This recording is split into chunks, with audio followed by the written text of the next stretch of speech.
Hi, I'm Andy McSherry from Jas P Wilson. Today we're going to do a quick installation video on the Krpan CSKZ 4218. We're going to be doing it on a PTO electric model, but it will refer to PTO only models as well. So this is a PTO electric machine. If you're running it on electric, it's a 63 amp power supply, which Jas P Wilson will supply the female end plug. When plugging it in the electric, this cable must be plugged into the machine, which is labelled up WPS. If running it on PTO, it's a case of slacking that, cover the power supply inlet, and then you've got your gearbox here. We'll also supply a PTO shaft. When on the PTO, this cable needs to be unplugged, and both these points need to be plugged into this adapter, and then your trailing lead there goes into your 12 volt supply of your tractor. So if you're running this machine on a PTO, your minimum requirements would probably be between 50 and 60 horsepower tractor, running it at 480 RPM at the shaft. If you were using a generator to power this machine, it's got a 22 kilowatt motor, so you would probably need around about a 45 kVA generator at the least. So now that the machine has got power, whether it's 12 volt from the tractor or the live electric supply, I'm round at the operation side of the machine, so we'll just quickly look at this display panel. So if we use the arrow across, the first screen is the 35 centimeters, so that is telling us what we've set the wood stop to. If you change the wood stop to half meter, then you can alter the settings on this. Basically what this is doing is giving an accurate reading for the volume that you're processing, so it can measure it. On to the next screen, this is for the splitter. So at the moment the splitter is set for doing a full stroke, but we can reduce the stroke of the splitting ram just by arrowing down. On to the next screen we have the support table, which we can have that on auto on or off. So if it's on, then each time we do a cycle, the support table will raise up and support the log that you're cutting. Then once it's cut and the saws went back, it'll lower the table and drop the piece around into the splitting chamber. Or we can have that off so that it's down all the time. This screen here is for the automatic splitting knife. So what happens with this is the gripper measures the diameter of the log, and then it'll tell the splitting knife what position it wants to be in to get an even split. Same again, you can have that on or off. RPM speed. So as we said earlier, this wants to be between 450 and 480 RPM from the PTO. This here is your meterage cut, but which can be reset also at the end of each shift. This screen tells you that the overall meterage cut on the machine, which can't be reset, this is stored all the time. On the next screen we've got the usage of the machine in hours. So again, this can be reset on a daily basis, and you've also got a screen which is a total hours. So this machine has done 5.47 hours, which that can't be reset. That's always stored. On the next screen you've got the voltage. This machine relies heavily on 12 plus volts. So if we start getting some errors with some of the functions, it could be that it's low in voltage. And then we just have a service menu for the joystick. So while we're on this screen, it's worth mentioning as well, when you initially fire up the machine, whether it's on PTO or electric, until the machine gets up to the operating speed, there will be an error appears at F7. So it's just a case of pressing the cross and that'll disappear. Also, if you run the machine on electric and you get a error code F15, then this is indicating that the phases are round the wrong way on the power supply. So it'd just be swapping two of the phases on your power supply cable. All the fault codes are shown in the operator's manual, which will be supplied with the machine. So just looking at the instrument panel here, we'll start at the left hand side. So the first twist dial we've got is for the speed of advancing the saw. So basically if you're doing twisted timber, you'd want to slow the saw down a little bit. If you're doing nicer timber, then you'll have the capability of running it at maximum speed. The next twist dial, this is for your output elevator. So that wants to be screwed all the way in clockwise, which will then allow you to extend the output elevator and it'll hold the oil within the cylinder, and then turn it anti-clockwise to release the oil from the cylinder to allow you to collapse it back into the transport position. When you are setting up the output elevator, the speed of the output elevator motor must be set to full to allow it to get flow. So again, it's just a clockwise and anti-clockwise, but alternatively, that will allow you to speed up and slow down the belt. Got an emergency stop button. On electric, if you wanted to start the machine, it's the green button, just press and release, and then for stop, just press and release the red button. This twist toggle here, if you've got a log deck with the machine, then this is for your 3 chains to bring the timber to the cross conveyor. Onto the joystick. So for infeeding the timber, we push it to the right. To take the timber away, it's to the left.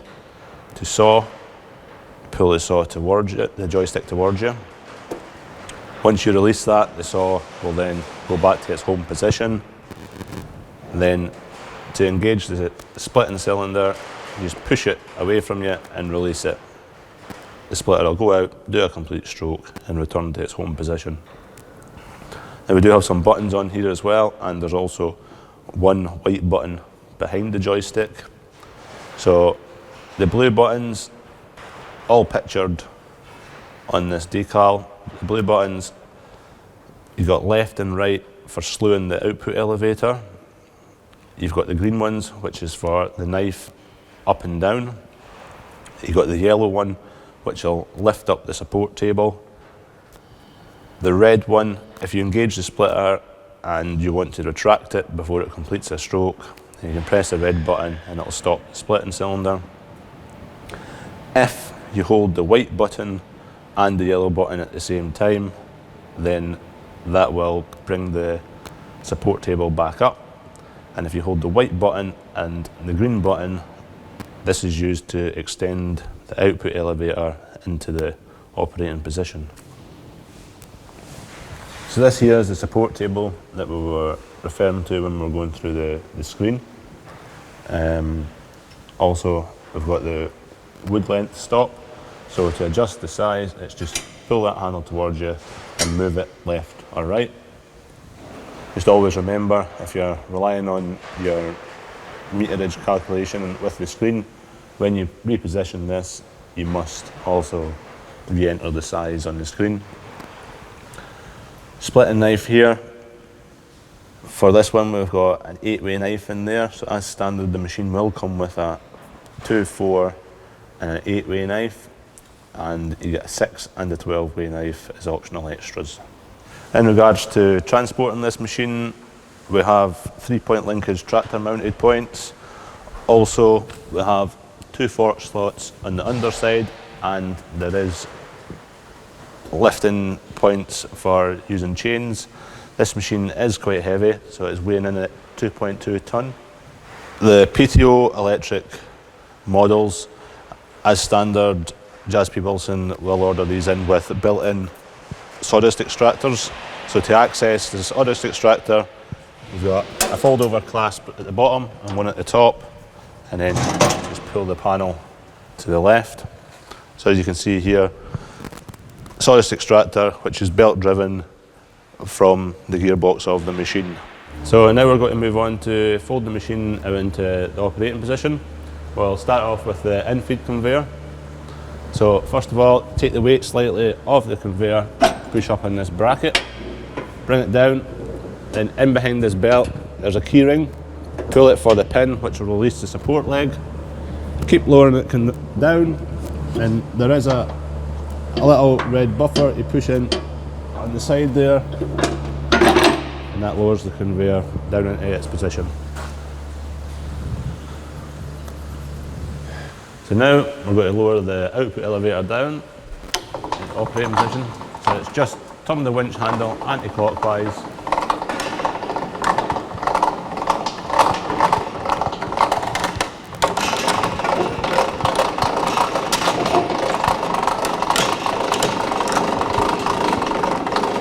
We'll lower this until the chain and the wire rope takes the weight.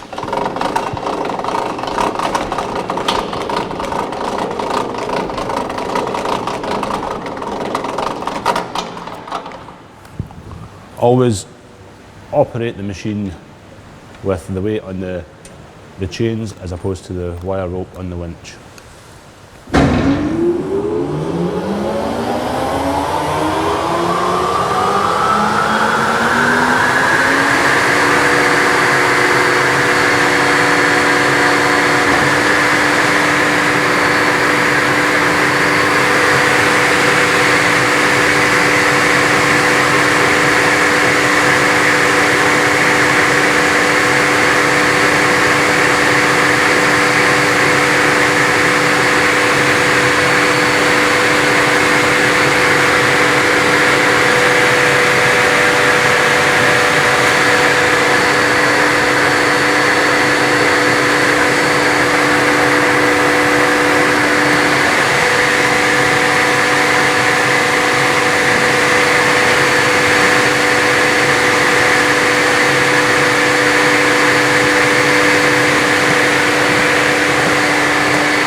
And then also just lower the supporting foot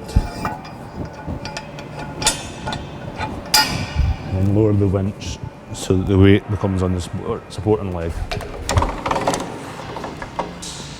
So now we've got a machine that's ready for operation. We've got the power supply, we have the in-feed conveyor down, we've got the output elevator fully extended, ready for operation.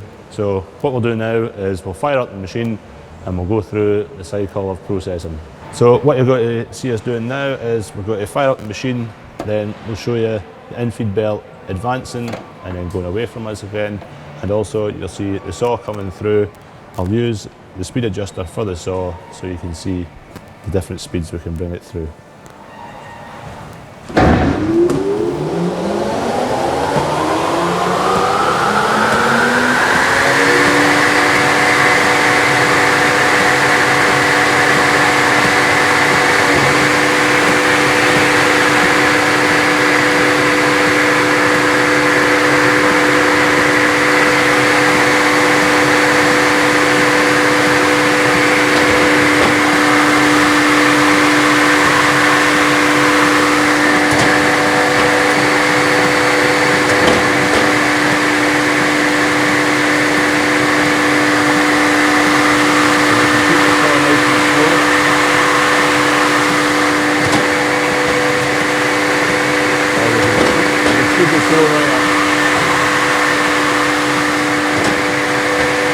Now we're going to move on to showing the operation of the support table, and also at the same time we'll show the hydraulic knife up and down.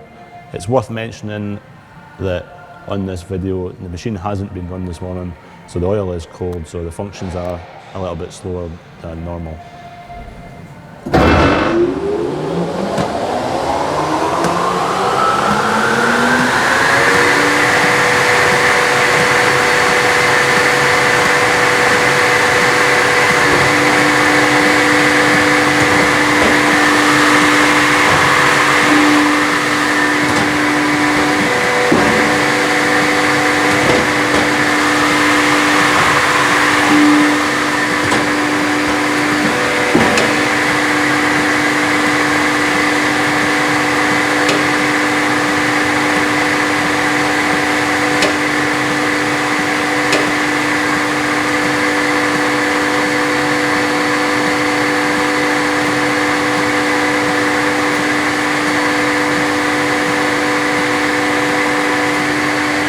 So now we're going to fire up the machine again, and we will show you the different settings of the splitter. So as previously, we went through the display and we'll set it from the 25 centimeters onto 33 and onto 50 centimeters.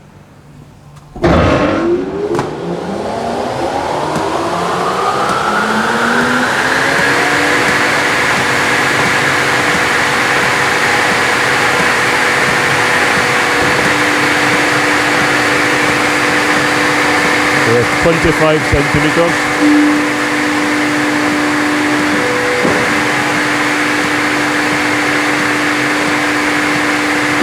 33 centimeters, and then 50 centimeters.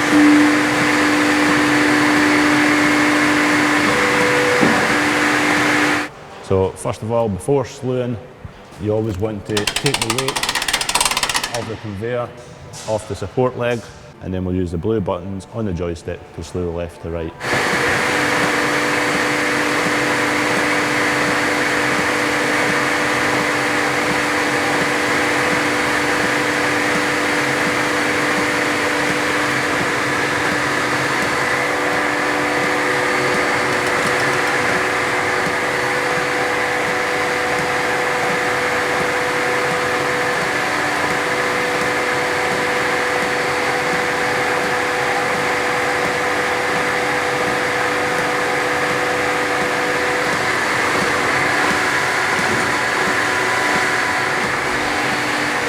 So for changing the splitting knife, what you want to do is lower the knife bracket all the way to the ground using the green buttons. Then once that's fully lowered, then you just physically grab hold of the knife and pull it up into its slot. So on this machine, as standard, it does come in with auxiliary outlets for your log deck. So these are numbered 1, 2, 3, 4.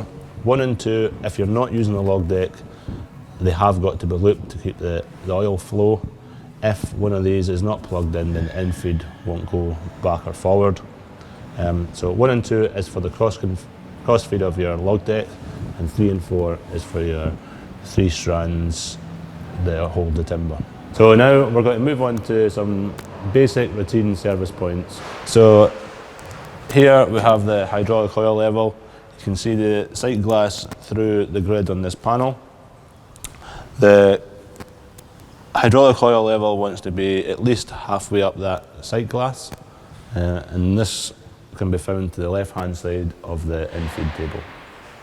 Just above the PTO input and the electric plug, there's a remote grease bank with 4 nipples on it. These are for the saw shaft bearings and the saw pivot points. It does say in the manual how often these should be greased. In behind this panel, we have 5 drive belts, which is then onto a coupling system for the source extractor, which comes across to another pivot point for 2 pulleys with a drive belt on it, also for running an extractor. For replacing your saw blade, what you would need to do is remove the angle bend off of the sawdust extractor, then remove the ring of Allen bolts, and then this grey panel then folds to the left, which will be then fully exposed to the saw blade. When you're doing this, just make sure the machine is uncoupled from any drive. Also as well, we've got 2 nylon blocks here, so they are set around about 1 millimetre off of the saw blade. So once these wear down, they can be adjusted further in. Here we've got the master switch isolator for the electric supply to the machine. So when it's in the vertical position, that is on, horizontal, that is off. So on the operational side of the machine, we've got 2 emergency stop buttons. We've got one just below the elevator winch to the right hand side of the door, and one on the instrument panel. And to release the emergency stop, you just twist it clockwise. So that brings us to the end of our installation and basic service guide for the Krpan CS4218. If there is any other questions you happen to have, then please don't hesitate to give Jas P Wilson service team a shout. We'll be more than happy to assist you. Thanks very much for watching.